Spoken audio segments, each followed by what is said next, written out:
Hi friends, welcome back to my channel. ಊಟದ ಜೊತೆ ಉಪ್ಪಿನಕಾಯಿ ಇದ್ದರೆ ಚಂದ ಅಲ್ವಾ? ಸೊ ಹಾಗಾಗಿ ಇವತ್ತು ನಾನು ಈ ಉಪ್ಪಿನಕಾಯಿನ ಮಾಡ್ತಾ ಇದ್ದೀನಿ. ಮನೆಯಲ್ಲೇ ತುಂಬ ಸುಲಭವಾಗಿ ಇದನ್ನು ವರ್ಷಗಟ್ಟಲೆ ಇಡ್ಬೋದು, ಹಾಳಾಗಲ್ಲ. ನಾನು ಮಾಡಿದ ರೀತಿಯಲ್ಲಿ ಒಮ್ಮೆ ನೀವು ಟ್ರೈ ಮಾಡಿ, ತುಂಬ ರುಚಿಯಾಗಿರುತ್ತೆ. ಕೆಲವೊಂದು ಸಲ ಊಟ ರುಚಿ ಇರಲ್ಲ ಅಥವಾ ಸಾರು ಟೇಸ್ಟ್ ಬರಲ್ಲ. ಕೆಲವರು ಊಟ ಮಾಡೋಕ್ಕೆ ಹಿಂದೆ ಮುಂದೆ ನೋಡ್ತಿರ್ತೀರಲ್ಲ, ಈ ರೀತಿ ಉಪ್ಪಿನಕಾಯಿ ಇದ್ದರೆ ರುಚಿನೂ ಇರುತ್ತೆ, ಊಟನೂ ಹೊಟ್ಟೆ ತುಂಬ ಮಾಡ್ತೀರಾ. ಬನ್ನಿ ಯಾವ ರೀತಿ ಈ ಉಪ್ಪಿನಕಾಯಿನ ಮಾಡೋಣ ಅಂತ ನೋಡೋಣ. ಇಲ್ಲಿ ನಾನು 2 ದೊಡ್ಡ ಗಾತ್ರದ ತೋತಪುರಿ ಮಾವಿನಕಾಯಿ, 2 ಹುಳಿ ಮಾವಿನಕಾಯಿ ತೊಗೊಂಡಿದ್ದೀನಿ. ಇದು 1.5 kg ಅಷ್ಟಿದೆ. ಈ 4 ಸೇರಿದರೆ 1.5 kg ಅಷ್ಟಾಗುತ್ತೆ. ನೀಟಾಗಿ ತೊಳೆದ್ಬಿಟ್ಟು ಅದನ್ನು ಒಂದು ಕಾಟನ್ ಬಟ್ಟೆಯಲ್ಲಿ ನೀಟಾಗಿ ಸ್ವಲ್ಪ ಕೂಡ ನೀರಿನ ಅಂಶ ಇರದ ಹಾಗೆ ಇದನ್ನು ನಾವು ನೀಟಾಗಿ ಒರೆಸ್ಕೋಬೇಕು. ನೀರಿನ ಅಂಶ ಇದ್ರೆ ಏನಾಗುತ್ತೆ, ಹಾಳಾಗುತ್ತೆ. ಹಾಗಾಗಿ ನಾನು ಇದನ್ನು ನಿಮ್ಗೆ ಹೇಳ್ತಾ ಇದ್ದೀನಿ. ಸ್ವಲ್ಪ ಕೂಡ ನೀರಿನ ಅಂಶ ಇಲ್ಲದೆ ನೀಟಾಗಿ ಒರೆಸ್ಕೊಂಡು ಈಗ ಇದನ್ನು ಈ ಥರ ಕಟ್ ಮಾಡಿ ಇಟ್ಕೊಂಡಿದ್ದೀನಿ ನೋಡಿ. ಈ ಥರ ಕಟ್ ಮಾಡಿಕೊಂಡು ಇದನ್ನು ಸ್ವಲ್ಪ ಹೊತ್ತು ಒಂದು 10-15 ನಿಮಿಷ ಹಾಗೆ ಗಾಳಿಯಲ್ಲಿ ಆರಲಿಕ್ಕೆ ಬಿಟ್ಬಿಡಿ.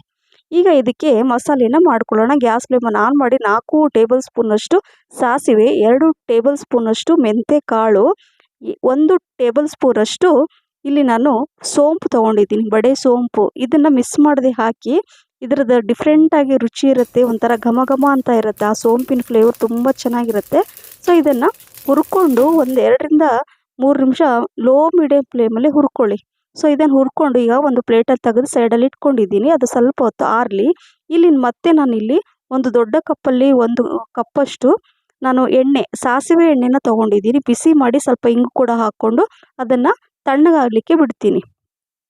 ಈಗ ಹುರಿದಿಟ್ಟಿರುವಂತಹ ಈ ಮೆಂತೆ ಮತ್ತು ಬಡೆ ಸೋಂಪು, ಸಾಸಿವೆ ಇದೆಯಲ್ಲ, ಅದು ತಣ್ಣಗಾಗಿದೆ. ಇದನ್ನು ರುಬ್ಕೊಳ್ತೀನಿ. ಸೊ ನೋಡಿ, ಮಿಕ್ಸಿ ಜಾರಲ್ಲಿ ಹಾಕ್ಕೊಂಡು ಇದನ್ನು ಕೂಡ ರುಬ್ಕೊಂಡು ಸೈಡಲ್ಲಿ ಇಟ್ಕೊಳ್ತೀನಿ. ಈ ಮಸಾಲೆನೇ ನೋಡಿ ಈ ಉಪ್ಪಿನಕಾಯಿಗೆ ಮೇನ್.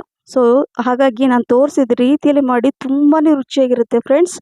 ಈಗ ಇದು ಸ್ವಲ್ಪ ಹೊತ್ತು ನಾನು ಗಾಳಿಯಲ್ಲಿ ಹಾಗೆ, ಅಂದರೆ ಏನಾದರೂ ಒದ್ದೆ ಇದ್ದರೆ ಅದೆಲ್ಲ ಹೋಗಲಿ ಅಂತ ಅಷ್ಟೇ ಸ್ವಲ್ಪ ಹೊತ್ತು ನಾನು ಇಟ್ಟಿದ್ದೆ ಈ ಥರ.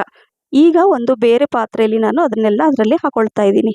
ಸೊ ನೋಡಿ, ಈ ಥರ ಎಲ್ಲ ಹಾಕ್ಕೊಂಡು ಈಗ ಇದಕ್ಕೆ ಮಸಾಲೆ ಒಂದೊಂದೇ ಏನು ಹಾಕ್ತೀನಿ ಅಂತ ತೋರಿಸ್ತೀನಿ ಒಂದೊಂದಾಗೆ. 2 ಟೀ ಸ್ಪೂನಷ್ಟು ಅರಿಶಿಣ, ಹಾಗೆ 4 ಟೀ ಸ್ಪೂನಷ್ಟು ಬ್ಯಾಡಗಿ ಮೆಣಸಿನ್ಕಾಯಿ ಪುಡಿ, ಇದು ಕಲರ್ ಬರುತ್ತೆ. ಹಾಗೆ 4 ಟೇಬಲ್ ಸ್ಪೂನಷ್ಟು ಅಚ್ಚ ಖಾರದ ಪುಡಿ. ಖಾರಕ್ಕೆ ನಿಮ್ಗೆ ಎಷ್ಟು ಬೇಕೋ ಖಾರ ನೋಡ್ಕೊಂಡು ಹಾಕ್ಕೊಳ್ಳಿ. ರುಚಿಗೆ ತಕ್ಕಷ್ಟು ಉಪ್ಪು, ನಾರ್ಮಲ್ ಉಪ್ಪು ಸ್ವಲ್ಪ, ಹಾಗೆ ಪಿಂಕ್ ಸಾಲ್ಟ್ ಸ್ವಲ್ಪ ಹಾಕ್ಕೊಂಡಿದ್ದೀನಿ. 2 ಸ್ವಲ್ಪ ಸ್ವಲ್ಪ ಹಾಕ್ಕೊಂಡು ಈ ಮಸಾಲೆ ರುಬ್ಬಿಟ್ಟಿದ್ನಲ್ವ ಅದನ್ನೆಲ್ಲ ಇದರಲ್ಲಿ ಹಾಕ್ಕೊಂಡು ಈಗ ಮೊದಲೆಲ್ಲ ಮಿಕ್ಸ್ ಮಾಡ್ಕೊಳ್ಳೋಣ. ಎಲ್ಲ ಆ ಮಸಾಲೆ ಮಾವಿನಕಾಯಿಗೆ ಎಲ್ಲ ಸ್ಪ್ರೆಡ್ ಆಗೋ ಥರ ನೋಡಿ ಈ ರೀತಿಯಾಗಿ ಮಿಕ್ಸ್ ಮಾಡ್ಕೊಳ್ಳೋಣ. ಆಮೇಲೆ ನಾನು ಕಾಯಿಸಿ ಆರಿಸಿ ಇಟ್ಟಿರುವಂತಹ ಎಣ್ಣೆನ ಇದರಲ್ಲಿ ಹಾಕ್ಕೋಬೇಕು. ಬಿಸಿ ಎಣ್ಣೆನ ಹಾಕ್ಕೊಳಕ್ಕೆ ಹೋಗಬೇಡಿ. ಹಾಗಾಗಿ ನಾನು ಮೊದಲೇ ಎಣ್ಣೆನ ಬಿಸಿ ಮಾಡಿ ಅದರಲ್ಲಿ ಸ್ವಲ್ಪ ಇಂಗು ಕೂಡ ಹಾಕಿ ತಣ್ಣಗೆ ಮಾಡಲಿಕ್ಕೆ ಇಟ್ಟಿದ್ದೆ. ಸೊ ಆ ಎಣ್ಣೆನ ಇದರಲ್ಲಿ ಹಾಕ್ಕೊಳ್ತಾ ಇದ್ದೀನಿ. ಸೊ ಎಣ್ಣೆ ಹಾಕ್ಕೊಂಡು ಇದನ್ನು ಮಿಕ್ಸ್ ಮಾಡ್ಕೊಳ್ಳೋಣ. ನೋಡಿ ಈ ರೀತಿಯಾಗಿ ಎಷ್ಟು ಚೆನ್ನಾಗಿ ಬಂದಿದೆ ನೋಡಿ ಕಲರು. ಯಾಕಂದರೆ ಬ್ಯಾಡಗಿ ಮೆಣಸಿನ್ಕಾಯಿ ಹಾಕಿದ್ದೀನಿ ಕಲರ್ಗೆ, ಹಾಗೆ ಖಾರಕ್ಕೆ ನಾರ್ಮಲ್ ಖಾರದ ಪುಡಿ ಕೂಡ ನಿಮ್ಗೆ ಎಷ್ಟು ಬೇಕೋ ಅಷ್ಟು ನೋಡಿಕೊಂಡು ಹಾಕೋಬೋದು. ಮನೆಯಲ್ಲೇ ಉಪ್ಪಿನಕಾಯಿ ಮಾಡೋದು ಏನು ಅನುಕೂಲ ಅಂದರೆ, ಇದಕ್ಕೆ ಉಪ್ಪಿನಕಾಯಿಗೆ ಉಪ್ಪು ಇರಲೇಬೇಕು. ಆದರೆ ನಮಗೆ ಎಷ್ಟು ಬೇಕೋ ಅಷ್ಟು ನೋಡಿಕೊಂಡು ನಾವು ಹಾಕೋಬೋದು. ನಾವು ಹೊರಗಡೆ ಈ ಮಾರ್ಕೆಟಿಂದ ತರ್ತೀವಲ್ಲ ಉಪ್ಪಿನಕಾಯಿ, ಬರೀ ಉಪ್ಪಿನಕಾಯಿ ಅಂದರೆ ಬರೀ ಉಪ್ಪೇ ತುಂಬಿರುತ್ತೆ. ಸೊ ಹಾಗಾಗಿ ಆದಷ್ಟು ನಾವು ಮನೆಯಲ್ಲೇ ಮಾಡಿ ಈ ಥರ ತಿಂದರೆ ನಮ್ಮ ಆರೋಗ್ಯ ನಮ್ಮ ಕೈಯಲ್ಲೇ ಇರುತ್ತೆ ಅಂತ ಹೇಳ್ತಾ ನೋಡಿ, ಈ ಉಪ್ಪಿನಕಾಯಿ ಎಷ್ಟು ಚೆನ್ನಾಗಿ ಕಾಣಿಸ್ತಾ ಇದೆ ಅಲ್ವಾ? ಸೊ ಬಾಯಲ್ಲಿ ನೀರುರಿಸುವಂತಹ ಈ ಉಪ್ಪಿನಕಾಯಿ ರೆಡಿ ಆಯಿತು. ಈಗ ಏರ್ಟೈಟ್ ಬಾಕ್ಸಲ್ಲಿ ನಾನು ಹಾಕಿಡ್ತಾ ಇದ್ದೀನಿ. ಬಾಕ್ಸು ಅಂದರೆ ಗಾಜಿನ ಬಾಕ್ಸು ಸ್ವಲ್ಪ ಕ್ಲೀನ್ ಇರಬೇಕು. ಆಮೇಲೆ ಹಸಿ ಇರಬಾರ್ದು. ಅಂದರೆ ಹಸಿ ಏನಾದ್ರು ಇದ್ದರೆ ಅದು ನೀಟಾಗಿ ಬಟ್ಟೆಯಿಂದ ಒರೆಸ್ಕೊಂಡು ಕ್ಲೀನ್ ಮಾಡಿಕೊಂಡು ಹಾಕ್ಕೊಳ್ಳಿ.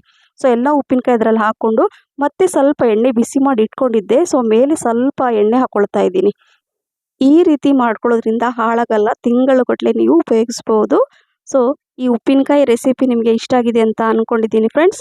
ಇಷ್ಟ ಆಗಿದ್ದರೆ ಲೈಕ್, ಶೇರ್, ಕಮೆಂಟ್ಸ್ ಮತ್ತು ಸಬ್ಸ್ಕ್ರೈಬ್ ಮಾಡಿ. ನಿಮ್ಮ ಫ್ರೆಂಡ್ಸ್ ಮತ್ತು ಫ್ಯಾಮಿಲಿ ಕೂಡ ಶೇರ್ ಮಾಡಿ.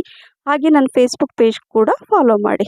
ಸೊ ಈಗ ಇದನ್ನೆಲ್ಲ ನೀಟಾಗಿ ಟೈಟಾಗಿ ಕವರ್ ಮಾಡಿಬಿಟ್ಟು ಇದನ್ನು ನಾನು ಸೈಡಲ್ಲಿ ಇಟ್ಬಿಡ್ತೀನಿ. ನೀವು ಕೂಡ ಮಿಸ್ ಮಾಡದೆ ಮಾಡ್ತೀರಲ್ವ? ಖಂಡಿತವಾಗ್ಲೂ ಟ್ರೈ ಮಾಡಿ, ನಿಮಗೂ ತುಂಬ ಇಷ್ಟ ಆಗುತ್ತೆ.